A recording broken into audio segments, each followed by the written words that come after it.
Season 2, baby. Here we go. Man. You excited to have me or what? Of course I am. You're like the star of the show, man. No, I'm not. I'm really not. But this is fun. This is exciting stuff. I mean, I don't typically do podcasts or anything like that, but and I'm not on social media. So for me, this is cool, and hopefully our viewers will like it, and hopefully it's engaging and fun, and we'll see where this goes. I'm sure it will be, man. And I'd like to get you on social, too. At least LinkedIn. I think LinkedIn is fine.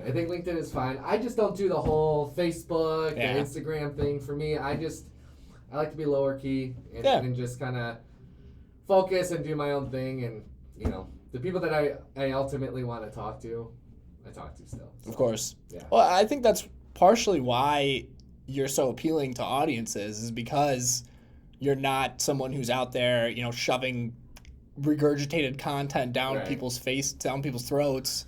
And at the end of the day, too, like, I just feel as though, people are interested in certain things, and people are interested in cars and, all that stuff on Instagram and all that. And I'm just, I like to stay low-key, do my own thing, and, have some fun, and I guess in private, I guess. Yeah. Well, what do you like? Let's talk about Wilbur You here. Well, I mean, I work a lot. So obviously you know that, and I'm really focused in on the business. I'm traveling. I'm doing all kinds of things, meeting with people and networking. But I think, for fun, I like to just relax. I like to eat. I like to go out to restaurants. Obviously with the whole COVID situation, it's kind of messed that up a little bit. But I like to golf. I don't know. I just like having a good time with good people, and I feel as though I could do anything as long as I'm with a good group of people. I think it's fun. So. Yeah. Well, you've always kicked my ass when we've golfed. I'm no good. You know what? I'm not the best either. I think I'm all right. I can compete. I can play. But there's a lot of golfers out there that kick my ass. Sure. So, but it's that game that you play, and you get a hole and you get a birdie and you're like, yes, great. And then the next hole you double bogey or triple bogey, and it's like, and that's what keeps you going. Yeah, yeah. So. I've never once got a birdie, man. In my entire life, I have never gotten a birdie, ever. Wow. I've gotten an eagle. Oh, well, that's better. Yeah, I've actually eagled the exact same hole as my dad at the same time. Wow, that's cool. Tremendous. I know, it was amazing. That's awesome. It's probably the most serendipitous thing I've ever done. Yeah, that's really cool. Yeah. Well, why don't we dive in and talk about, I know this is the first episode of Youtech, and I'm excited. I know you guys have seen, episodes with guests on, and you guys talk about digital marketing, and you guys talk about Facebook and Google. With me on, I want to kind of break it down a little bit more. Yeah. And just talk about the business in general. I want to talk about business, entrepreneurs, and then we'll get into the digital marketing stuff too. I think for us, I want people to understand, what we do on a daily basis, how we operate. And, a lot of times people look at our website or they look at our social media pages and, they just look at the highlight reel and it's all cool and it's fun and, all of that. But, I mean, we work hard. Yeah, we work. Yeah, we work hard. Really we work late hours, and we get things done for our clients. So. Yeah. But why don't we kick things off? And, yeah. I think with this show, the first thing I kind of wanted to go over was, what is Youtech and how we got started. Yeah, I think that's great. That's a great focus for season 2, episode 1. Bam. All right, cool. Let's do it. So Youtech, it's a collaborative space, and it's something that is a full service marketing agency. We help clients with every industry, and a lot of our listeners are going to know that, but what people don't know is that it's like an incubator kind of. We really do a lot of R&D. We learn a lot of different things. We learn a lot of different platforms.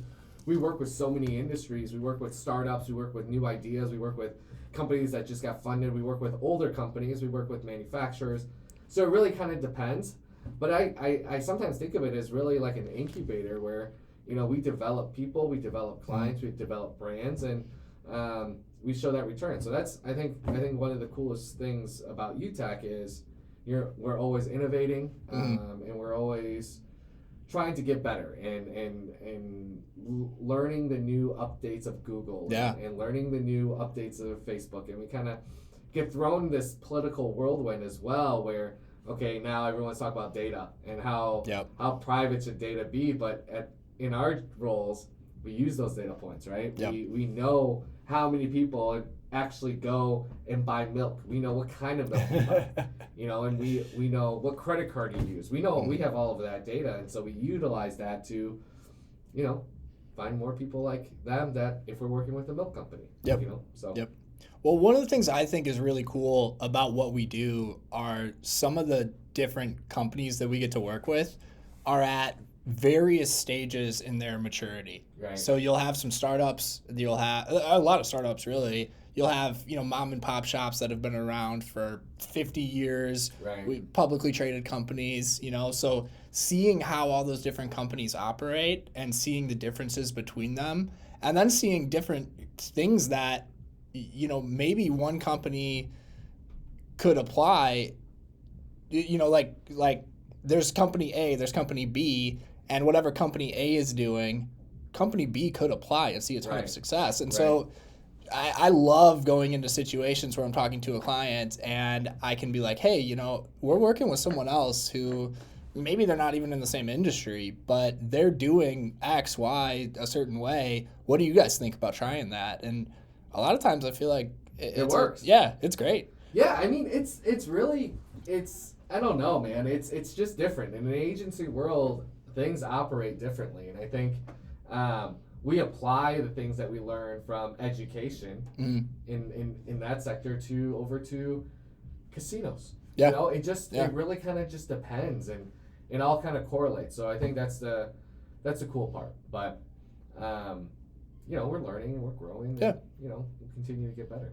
Well, when it comes to marketing too, there are certain principles that remain the same no matter what you're marketing, right? Like at the end of the day, I know B2B, B2C, everyone always talks about how different they are. To me, truly, I honestly think the biggest difference is just the length of the sales cycle. At the end of the day, I mean... They're all people. They're all people. Right. They're all people. We're swayed by the same things. The same marketing psychology principles apply.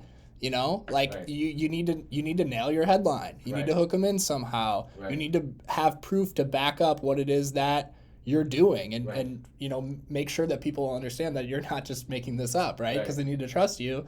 And then at the end, probably a good offer if you can stomach that as a business to have something like that. No, I agree with you. I think everything is like just people driven, everyone is human. And so it doesn't matter, really what industry you're in. I mean, obviously the targeting matters and the audiences and who we want to go after, but at the end of the day, everyone's human, everyone's a person, and everyone is kind of relatable in that aspect. So I think from a marketing standpoint, we're able to apply everything to it, So I think another cool part too is like there's so many different personalities, right? Yeah. And even in our own company, we have young people, we have older people, we have athletic people, we have non-athletic people, we have... I noticed you looked at me when you said that. But no, I think it's just really cool how everyone kind of, has a hand in the pot and kind of knows how to kind of facilitate with each other. And I think that really helps with our clients and really taking that and applying it to marketing, because I think marketing is if you can personify the brand, I think it just goes so much further. And that's why I agree. That's why like a lot of these commercials that are done super professionally on TV is great, right? But what we realize is that if you do a live stream on your Instagram or your YouTube and you're just recording like this, it's just as effective. Yep. And so you don't have to spend $1 million to run a commercial. You can literally do it by yourself for no cost, run the ads, and it can go viral, and it has the same power. Yeah. Let's talk about that a little bit, because I think for a long time it wasn't like that. Like when people first started to get on social media and they started to build their websites and everything, you wanted to come across super crystal clear, professional, amazing, polished. And I think I don't know what it was, but I think at some point that concept just got a little old. Like, everyone started using the same stock images, and, everything just looked so polished up that you really weren't setting yourself apart in any way. And I think what social media did and what the internet really did was shine a light on the personalities in these companies. And I think, even like just for example, remember when with Coca-Cola they started putting names on bottles? Yeah. Like, just a small thing like that, it's like, wow, it went viral and people buy Coke now because they just want to buy the one with their name on it, which it means nothing, but somehow it worked. You know? So I think from that perspective, I think, obviously there's times to be professional and you want the higher end, videos and things, but for smaller businesses, it doesn't have to be like that. You know, it can definitely be something where it's more organic feel, and you could do just as well. So I think that's what we do. I think we give the power to businesses to do that, and we help them along that way. And if nothing else, what we do is we create hard conversations for the clients internally to take a look at what's happening and to help them take their first step into this digital, ever-changing world that without us, they wouldn't have done. And challenging people in the right way, challenging people to be better, because they deserve better. Like, they work hard and stuff. They just might not be thinking about the right topics, right? Or they might not be asking the right questions because they don't know what they don't know. Right. I mean, I've been there. Put me in front of, I don't know, any kind of hardware and ask me to, hang these sound panels in here. I'm asking someone for help, man. I know. I'm honestly the same way. But we know what we do. Yeah. So I think there's a huge benefit to that. One thing I wanted to ask you for the viewers and all of that. So I know obviously you've been here. You never really tell your story. Oh, sure. And I kind of wanted to tell your story and get to know more of Mike Norris, because me and Mike are really great friends, and we've bonded along the way. But I feel like you have just as an interesting story in how you kind of got started and where you're at now, where our listeners want to know. Oh, I'd love to, man. Yeah, I didn't expect this to go that way, but I'm very happy to do it. It's weird. To start all the way back when I was 10, really, and I promised, for everyone watching, this is going somewhere.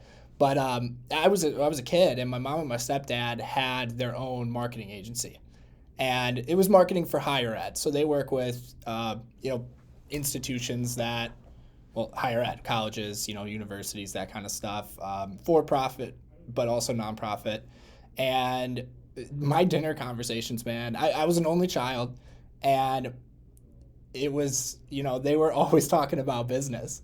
And I hated it as a kid, truthfully, I did. But I picked a lot of stuff up. They would talk about marketing. They did training and mystery shopping and other stuff too. But they'd also just talk about business and like running a company and the people and, tough decisions you have to make and things like that. And, you pick a lot up as a kid, just, listening to your parents and all that. So obviously I went through my rebellious high school years where I was like, oh, I'm not doing any of that. I remember I took in like sophomore year, I took one of those tests, and it tells you what your aptitude is for being various different things.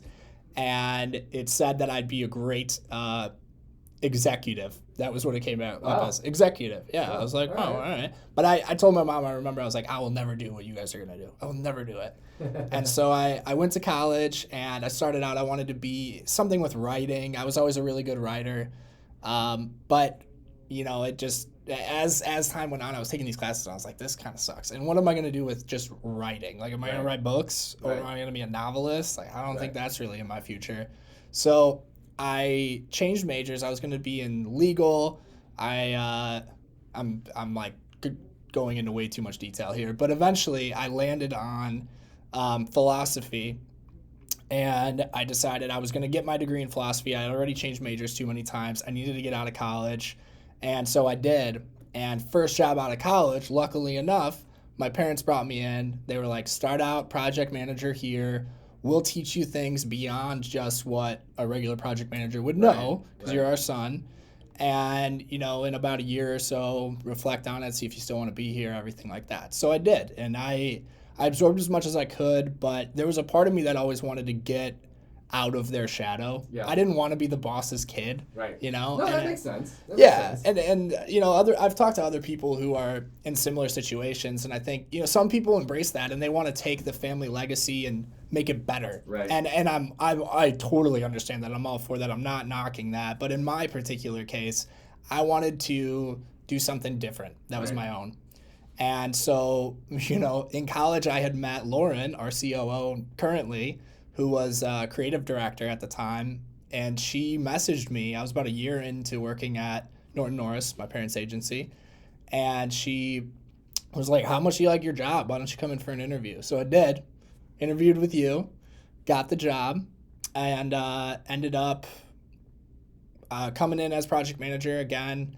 You know, we worked on Urban Matter together and grew that from nothing. Right. I mean, literally it was zero. And I think that's where a majority of my experience came from, because for those who don't know what Urban Matter is, you can check it out, urbanmatter.com. It's a media entertainment website that really, you know, a lot of the focus was on events and everything prior to COVID, but we've since kind of shifted gears. But we grew that publication from literally zero. I mean, we built a website, started pumping out all the content, and that was essentially my role, was that project all by itself. So social media, PPC, SEO, all that, email marketing. I was trying to go viral on Reddit, which worked to varying degrees. Right. You know, we posted various different things on social that went viral too and all that, but that was really good experience. And then, you know, slowly moving up through the company, we didn't do a ton of marketing at that time. No. When I came on, that was like 6 years ago. And I just wanted to own all that stuff, man. So I did. And, you know, thankfully enough, you saw the future in me, and I ended up here as CMO. But I think the craziest twist of the story, to bring it all the way back around, is how we acquired my parents' agency. Yeah, that was a cool part. And I think that, I don't know, man, these stories, I believe in fate, right? And I believe how things they happen the way that they're supposed to ultimately happen. Yeah. And, you know, obviously, you know, you were working with your parents and their agency, and you knew so much about it. And in this last year, we had the opportunity to acquire them and set them off, and then also for us to kind of learn the higher ed sector, apply our marketing to that industry. And so far, so good, right? Yeah, I mean, everything so far, has worked really well. And I don't know. I mean, I can tell everyone here that, you know, for Norris, I think you're really like the biggest piece to a lot of the culture here, you know, and you know, with the acquisition and us expanding, and now we're at, you know, I think last time I counted, I think we were at like 70 employees. Yeah. I think the biggest key, a big part of it is the culture and, you know, what you bring to that. I think, you know, you come in every day, you're ready to go, you're excited, always have a positive attitude. And I think with that and knowing obviously all the marketing side, it kind of works really well. And I know a lot of people love you. And so You're pumping me up here, man. No, I know, but I needed the viewers to know too, and really kind of see who we are as people. Sure. Because they always just see it, or you know, they know me as Wilbur, and I'm the CEO of Youtech and all that. But really, I'm just normal person that comes into work every day and that really works hard and grinds it out. And same with you. You're the podcast guy, right? And you put your face on things, and you've done a lot of events and all of that. But it's cool for them to know who you are as a person. That's true. And how other people see you internally, and how you've grown so much at Youtech in such a short period of time. And a lot of that, and this goes to all the young people out there listening, is like, you got to be smart, but you got to also have a good personality. Yeah. You know, you have to be able to communicate. And I think that sometimes outweighs how smart you are. Yeah. You know, so I think that's something that, you know, maybe not this episode, but the next episode we could talk about is how important is that? You know, is IQ more important or is EQ more important? Ooh, I'd love to talk about that. So I think that's something that we want to talk about. But thanks for telling your story, man. I think you know, ever since you started here, it's been great. And you and Lauren. Lauren Urban is our chief operating officer. She has a really cool story. Maybe we'll get her on the show. I'll ask her. She's been super busy. And then, we could kind of start there and really kind of dive in, and we'll get employees on here and really kind of dig into what we do on a daily basis. But do you want to tell your story? I know it probably feels played out to you, but I don't know that everyone knows it. Yeah, I mean, I get it. I know. I probably should. I'll just give you a quick rundown of it, and then maybe we'll just kind of dig in more in other episodes. But just for everyone listening, I'm 29 years old. I was born in Sao Paulo, Brazil. My family immigrated here from there.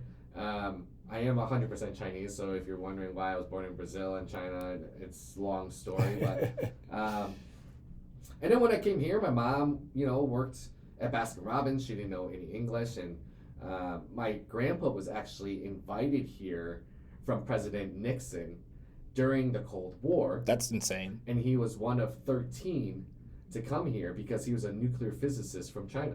And he was a professor at the Harvard of China at the time, and he came here, and then that's why he came to Aurora in Illinois, because they had Fermilab, and that's where he worked. And I remember my mom used to tell me this, and my grandpa used to tell me this, is his only dream once he came here, because in China, with the politics there's so much propaganda where it's like, hey, America's not that great. And it's the same thing happens here in other countries and all that stuff. But they're really like, America's not that great, China's way better. Until he actually came here, he stepped foot here, and then he realized how great this place was. Sure. And he appreciated it. And his only dream from then on out was for his kids to come here.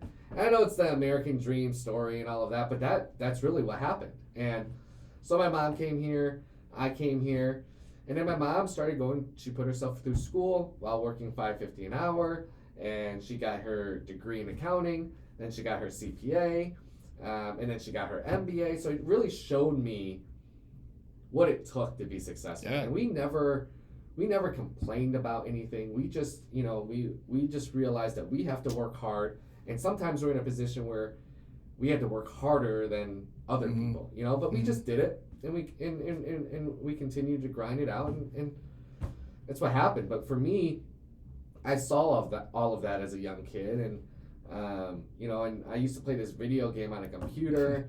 I opened up my own server, and I started making $5,000 a week when I was 10 years old. I mean, which is insane, by the way.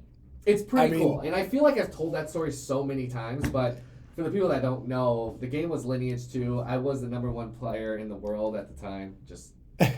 But I started, their codes leaked. I put it on a dedicated server. I taught myself how to code, and within 2 weeks, there was 20,000 active users on it. And then I was thinking, well, how can we generate money? And I would sell them virtual items. So in today's world, you have in-app purchases, virtual items.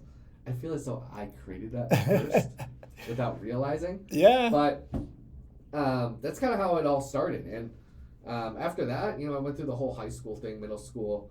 I had a couple failed businesses in high school, actually. And the one thing I can learn, and I can tell you, my parents are my biggest supporters, right? And when I came up with this idea in high school, they gave me $20,000 to start this business. And $20,000, it's a lot of money. That's a lot of money. Especially to my parents and my family. It's a lot of money. So it failed. It failed miserably. But it taught me something it taught me everything not to do in business. Yeah.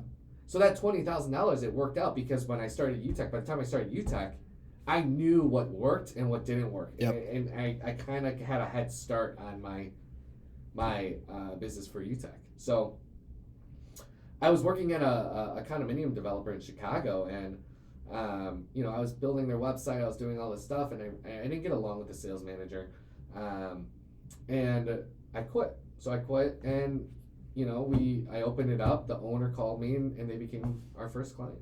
And we started off as a web development firm, and that was my background, was computer science and all that. And I was still going to school, and it just kind of snowballed from there. And I remember I had $2,000 saved up in the bank, after starting Youtech, and I signed a lease in Naperville, downtown Naperville, for $500 a month for like this 2-bedroom office that was in this renovated house.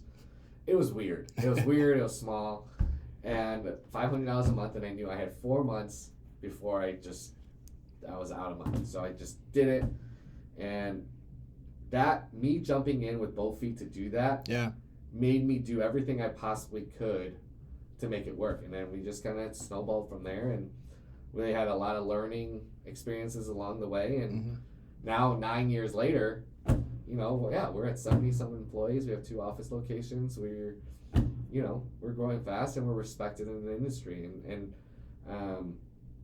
that's kind of my story. There are 2 things about what you said that really stick out to me that I think are good lessons for anyone else. The first of which is how you noted that you learned so much from your failures.